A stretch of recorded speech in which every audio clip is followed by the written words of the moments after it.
Tadia Hao, bienvenue les maniaques du chinois, j'espère que vous allez bien, j'espère que l'apprentissage de votre chinois se passe super bien. Comme vous l'avez vu dans le titre de cette vidéo, aujourd'hui nous allons voir comment choisir son programme universitaire ici en Chine. Donc il y a beaucoup de programmes universitaires ici en Chine et les années sont différentes selon les programmes universitaires de chaque personne. Et c'est aussi une question aussi qui m'a été posée par l'un d'entre vous dans les commentaires.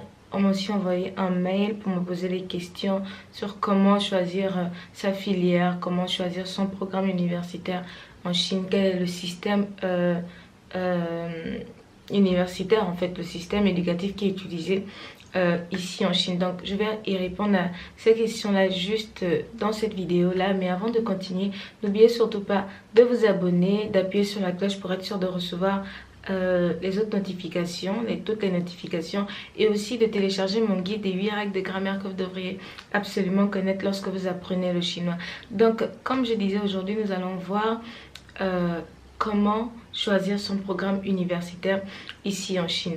Donc déjà, quand on parle de programme universitaire, on parle aussi du choix de la langue en fait, quand il s'agit de la Chine.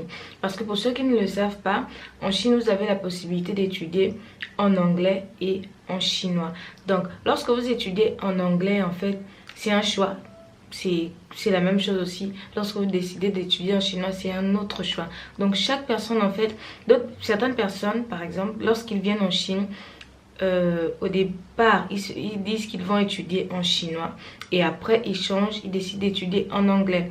Et certaines personnes, lorsqu'ils étudient en anglais, ils se disent que ils ont besoin d'apprendre le chinois, et en général lorsqu'ils terminent leur spécialité, leur programme, ils reprennent une année. Ils prennent une année de chinois à la fin en fait de leurs études. Donc tout dépend de vous. Donc vous avez deux cas, soit vous étudiez en chinois et peut-être si vous voulez vous changer en anglais, ou par exemple vous pouvez encore commencer par étudier en anglais et par finir par étudier ou par prendre un diplôme de chinois à la fin de vos études, en fait, de votre licence ou de votre master ou encore de votre doctorat. Tout dépend complètement de vous.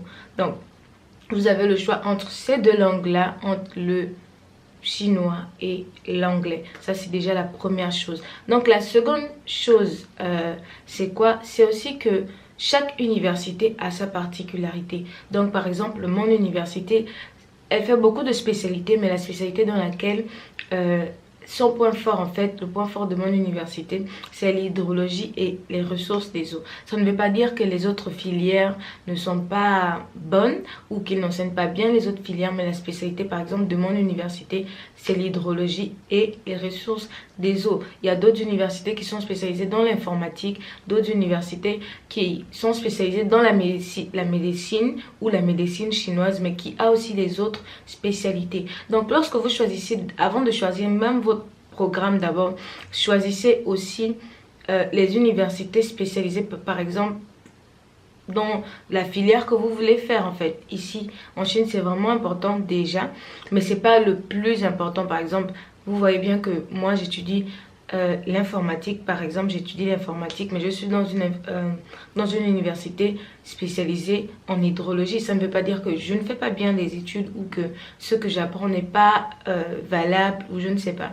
Donc, il y a aussi beaucoup de personnes qui me posent des questions comme quoi est-ce que les diplômes qu'on aura ici en Chine sont valables dans leur pays, partout dans le monde. Mais bien sûr que ces universités-là sont valables. Et partout dans le monde, ces diplômes-là, ils sont valables. Parce que, en général, ces universités-là, ce sont des universités en coopération, souvent, avec en coopération avec des pays, avec des universités dans d'autres pays. Donc, c'est ça, par exemple, lorsqu'on vous parle, par exemple, prenons un exemple, des bourses de coopération. C'est quoi la coopération? C'est le fait un pays qui travaille avec un autre pays. Donc, ça, ce sont les bourses de coopération. Ce qui signifie quoi? Ça veut dire que l'université dans laquelle vous étudiez sous la bourse de coopération, ça veut dire que tous les diplômes qui vont sortir de cette université-là, forcément, ils sont valables dans votre pays, parce que sinon pourquoi on va parler de coopération? Et la majorité des universités ici en Chine sont de très bonnes universités, et ce sont des universités qui sont majoritairement en coopération avec les pays, avec des universités à l'international. Donc ne vous inquiétez pas pour ça. Donc quand on parle de programme aussi, comme je disais, vous devez choisir selon votre filière, selon votre programme, l'université adaptée. Maintenant, il n'y a pas de souci aussi si vous choisissez une université qui n'est pas spécialisée dans votre spécialité. Ça ne veut pas dire que vous n'allez pas bien apprendre. Donc, il y a aussi une question que l'on m'a posée sur, en fait, comment savoir si l'université elle est bonne ou pas, comment savoir en fait si l'université comment dire ça, si l'université va nous accepter ou pas. Donc déjà pour ça, je vous l'ai déjà dit dans certaines de mes vidéos, nous faisons des préinscriptions pour les personnes qui veulent venir apprendre en Chine. Donc vous pouvez me contacter juste en bas, je vais laisser le lien juste en bas dans la barre de description. Donc n'hésitez pas à nous contacter, nous vous trouverons des universités et des bourses pour venir apprendre en Chine. Donc en général, ne faites pas beaucoup de pression parce que lorsqu'on passe souvent des bourses, je reçois beaucoup de messages, beaucoup de commentaires de personnes qui me demandent je veux la bourse, je veux la bourse, je veux la bourse. Il y a des périodes en fait pour postuler pour les bourses. Par exemple, là maintenant, c'est le moment pour postuler pour les préinscriptions pour venir étudier en mars 2019. Donc, à partir de novembre, décembre, janvier, vous pouvez postuler pour venir étudier en Chine en mars 2019. Mais les bourses, elles ne sont pas encore disponibles. Les bourses pour l'année qui va suivre sont disponibles à partir de mars. Donc, si vous voulez une bourse pour venir étudier en Chine, contactez-moi s'il vous plaît en milieu février, fin février, début mars. Mais si vous voulez une préinscription là maintenant, contactez-moi. Et ce que je conseille souvent beaucoup à mes clients ou aux gens en fait qui veulent venir étudier en Chine, venez d'abord étudier en Chine. Sur place en Chine, vous avez beaucoup plus d'opportunités d'avoir les autres bourses. Est-ce que vous me comprenez? Parce que étant à l'étranger, vous pouvez postuler pour une bourse et peut-être vous n'aurez pas cette bourse-là ou peut-être vous n'aurez pas beaucoup plus de chances pour postuler à toutes les bourses chinoises. C'est pour ça que je dis souvent, je propose souvent aux gens en fait de venir d'abord, de commencer à apprendre la langue, commencer à apprendre le chinois et après avoir appris le chinois ou après avoir fait 6 mois, vous connaissez beaucoup plus sur la Chine, sur les systèmes de bourse en Chine et vous pouvez postuler. Donc, c'est ça. Donc aussi, quand on parle de programme, revenons sur notre sujet. Quand on parle de programme, il y a aussi, vous avez aussi la possibilité en fait de changer de programme, de spécialité. Donc, quand vous faites votre choix, ne soyez pas... Est-ce que je peux changer? J'ai pas aimé, j'ai fait un mauvais choix, je ne peux plus changer, j'ai déjà commencé, je suis vraiment désolée, je suis peu heureuse avec le choix que j'ai fait. Ne vous inquiétez pas, vous avez la possibilité de changer vos spécialités ou vos filières en fait. Mais c'est pas, comment dire, c'est pas en première... en deuxième ou en troisième année. C'est pas en deuxième ou en troisième année, mais c'est à partir de la première année. Donc vous faites votre première année au premier semestre, deuxième semestre. Vous voyez que ça ne vous va pas, cette filière-là ne vous convient pas. Vous allez voir l'office ou le bureau des étudiants étrangers et vous dites que vous voulez simplement changer de spécialité et ils vont vous donner des documents à remplir. Ils vont vous dire ce qu'il faut que vous fassiez pour en fait changer de spécialité. Et c'est tout simple, c'est aussi simple que ça.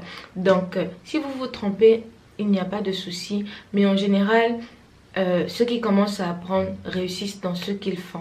Donc ne vous inquiétez pas. Si vous avez des inquiétudes, est-ce que cette spécialité là me convient ou pas, ça va aller. Et un peu de courage, ça va aller. On est tous passés par là, on passe tous par là, et je pense que c'est ça à propos des spécialités. J'ai un peu pris tous les sujets. Ou encore par exemple les gens en fait qui veulent par exemple venir étudier, on va dire quoi, la médecine. Oui, par exemple la médecine, il y a beaucoup de personnes qui veulent venir étudier la médecine chinoise ou la médecine encore normale en Chine. Donc quand on parle de médecine ici en Chine, je ne sais pas pour votre pays, mais pour mon pays au Gabon, pour faire médecine, il faut 7 ans pour devenir médecin généraliste. Mais ici en Chine, c'est 5 ans si vous étudiez en chinois et c'est 6 ans si vous étudiez en anglais. Donc avec ces 5 ans là ou avec ces 6 ans là, vous avez largement le temps de faire une année de langue si vous voulez étudier en chinois, ou encore même de ne pas faire une année de langue, de faire vos 6 ans, de devenir médecin généraliste et à la fin vous faites une année de langue rien que pour avoir le diplôme. Ça vous fait 7 ans, vous voyez.